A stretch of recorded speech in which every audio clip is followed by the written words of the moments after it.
में रेबीज़ जा 85,000 वाक़िया, इंतज़ामी नाकामी ऐं बेवस शहरी। कराची में रोलू कुतनि जे ॾाढ़ण जा वाक़िया मुसलसल वधी रहिया आहिनि ऐं शहर हिकु भेरो ॿीहर रेबीज़ जहिड़ी मौतमार बीमारी जे ख़तरे खे मुंहुं ॾेई रहियो आहे। हलंदड़ साल जे पहिरें 5 महीननि दौरान कराची में रेबीज़ सबबि घटि में घटि 10 ॼणा फौत थी चुका आहिनि, जॾहिं त 20,000 खां वधीक माण्हू कुतनि जे ॾाढ़ण जो शिकार थी अस्पतालुनि ताईं पहुता आहिनि।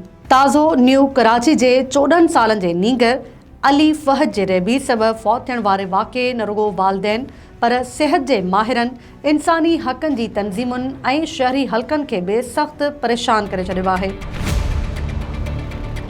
सिहत खाते ऐं अस्पतालनि जे अंगनि अखरनि मूजिबि हिन साल जनवरी खां मई ताईं कराची में कुतनि जे ॾाढ़ण जा 20,000 खां वधीक केस रिपोर्ट थिया आहिनि। रोज़ानी बुनियादुनि ते जना अस्पताल, अब्बासी शहीद अस्पताल, सिविल अस्पताल ऐं इंडस अस्पताल में सवें मुतासिब मरीज़ इलाज लाइ पहुची रहिया आहिनि। माहिरनि जो चवणु आहे त असुल अंग अखर हिन खां बि घणा थी सघनि था, छाकाणि त केतिरा ई माण्हू निजी क्लिनिक्स या मक़ामी इलाज ते भाड़नि था ऐं सरकारी रिकॉर्ड जो हिसो नथा बणिजनि। जेतोणीकि कराची में पेश आयल वाक़िअनि खे वधीक रिपोर्ट कयो वियो आहे, पर सिंध जे ॿियनि शहरनि में बि ख़तरनाक सूरतहाल आहे। हुकूमती अंग अखरनि मूजिबि हलंदड़ साल जे पहिरें 4 महीननि दौरान सॼी सिंध में 85,891 कुतनि जे ॾाढ़ण जा केस रिपोर्ट थिया, जिन मां लॻभॻि 20,000 कराची जा हुआ, जॾहिं त 65,000 खां वधीक केस सिंध जे ॿियनि ज़िलनि मां साम्हूं आया। मुतासिर इलाइक़नि में हैदराबाद, जामशोरो, मटियारी, लाड़काणो, कंबर शहदादकोट, शिकारपुर, सखर, खैरपुर, शहीद बेनज़ीराबाद, नौशरो फेरोज़, मीरपुर ख़ास, थरपारकर शामिल आहिनि। गुज़िरियल साल दौरान सॼी सिंध में 2,85,000 खां वधीक केस रिपोर्ट थिया हुआ, जॾहिं त रेबीज़ सबबि 220 खां वधीक माण्हू फौत थिया हुआ। इहे अंग अखर ज़ाहिर कनि था त मसइलो रुॻो कराची जो न पर सॼी सिंध जो अवामी सिहत सां लाॻापियल बहिरान बणिजी चुको आहे। रेबीज़ हिकु ख़तरनाक वायरल बीमारी आहे जेका घणो करे मुतासिर कुते, ॿिली या ॿियनि जानवरनि जे चक ज़रिए इंसाननि में मुंतक़िल थींदी आहे। ही वायरस एसाबी निज़ाम ते हमलो करे थो ऐं जेकॾहिं अलामतूं ज़ाहिर थियणु शुरू थी वञनि त पोइ हर केस में मौत वाक़िअ थींदो आहे। तिबी माहिरनि मूजिबि ज़ख़्म खे फ़ौरी तौर साबुण ऐं पाणी सां घटि में घटि 15 मिंटनि ताईं धोइणु घुरिजे। मुतासिर शख़्स खे बिना देर एंटी रेबीज़ वैक्सीन लॻाइणु घुरिजे।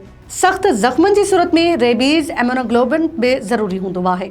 जेकॾहिं मरीज़ में पाणी खां ख़ौफ़, हवा खां ख़ौफ़, गले में तकलीफ़, बेचैनी या ज़हनी उलझन जहिड़ियूं अलामतूं ज़ाहिर थी वञनि त पोइ बीमारी लाइलाज थी वेंदी आहे।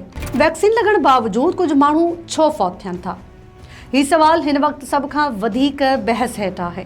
तिबी माहिर इन हवाले सां कुझु सबब ॿुधाइनि था त घणा माण्हू कुते जे चक खे मामूली सम्झी इलाज देर सां कराईंदा आहिनि। कुझु मरीज़ वैक्सीन जूं सभई खुराकूं नथा वठनि। जेकॾहिं चक मथे, मुंहुं या ॻिचीअ जे वेझो हुजे त वायरस वधीक तेज़ी सां दिमाग़ ताईं पहुची सघे थो। कॾहिं कॾहिं मुनासिब तिबी प्रोटोकॉल ते अमल न थियण बि मसइला पैदा करे सघे थो।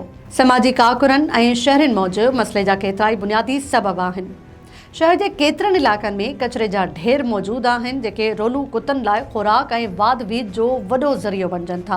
कुतनि जी न्यूट्रलाइज़ेशन ऐं वैक्सीनेशन जा प्रोग्राम महदूद सतह ते हलिया आहिनि। इंतिज़ामी सतह ते KMC, ज़िले इंतिज़ामिया, town municipal corporation, cantonment boards ऐं ॿियनि इदारनि विच में वाज़े हम आहंगी नज़र नथी अचे। ॿिए पासे जानवरनि जे हक़नि बाबति कमु कंदड़ कुझु तंज़ीमुनि ऐं इंतिज़ामी इदारनि जे विच में पॉलिसी सतह ते इख़्तिलाफ़ बि मौजूदु आहिनि। हुन सिंध हुकूमत तरफ़ां ताज़ो रेबीज़ कंट्रोल मुहिम शुरू कई वई आहे। हिन समूरी सूरतहाल ते सोशल मीडिया ऐं शहरी फोरम्स ते सख़्तु रद्दअमल साम्हूं अची रहियो आहे। शहरनि जो चवणु आहे त न्यू कराची, मलीर, औरंगी, लियाकताबाद, लांढी, कोरंगी समेत केतिरनि ई इलाइक़नि में रोलू कुतनि जा वलर आम ॾिसण में अचनि था।